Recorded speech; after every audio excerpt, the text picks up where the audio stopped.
উপজেলা পরিষদ নয়, বরং ইউনিয়ন পরিষদকে শক্তিশালী করতে চাচ্ছে বিএনপি নেতৃত্বাধীন সরকার, যার ফলে উপজেলা পরিষদের বিদ্যমান কাঠামো বাতিল বা নিষ্ক্রিয় করার প্রক্রিয়া চলমান। উপজেলা পরিষদে এমপিদের পরিদর্শন কক্ষ নিয়ে বিতর্ক সৃষ্টি হয়েছে, তবে দলীয় নীতি নির্ধারণী পর্যায়ে উপজেলা পরিষদ ব্যবস্থায় ফিরে যাওয়ার বিষয়ে তেমন আগ্রহ নেই।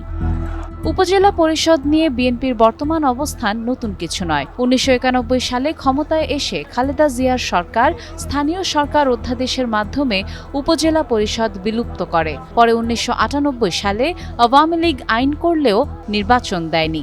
২০০৮ সালে তত্ত্বাবধায়ক সরকার নির্বাচন আয়োজন করে, কিন্তু আওয়ামী লীগ তা আইনে রূপ দেয়নি। ফলে নির্বাচিত প্রতিনিধিরা কার্যকরভাবে দায়িত্ব পালন করতে পারেননি।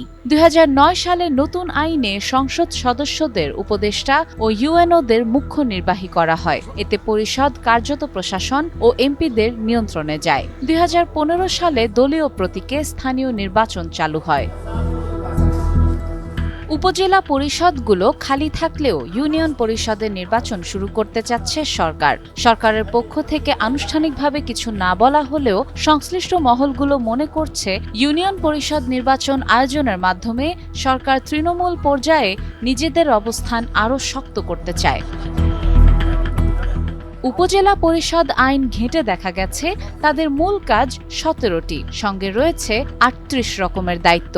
এতে চেয়ারম্যানের ১৩টি, ভাইস চেয়ারম্যানের ১২টি আর মহিলা ভাইস চেয়ারম্যানের ১৩টি দায়িত্ব বন্টন করা হয়েছে। এসব কাজে প্রয়োজনীয় আর্থিক সংস্থানের ক্ষমতা উপজেলা পরিষদের হাতে না থাকায় তারা কোনো ভূমিকাই রাখতে পারেন না। সাদিয়া ইসলাম, টাইমস টুডে।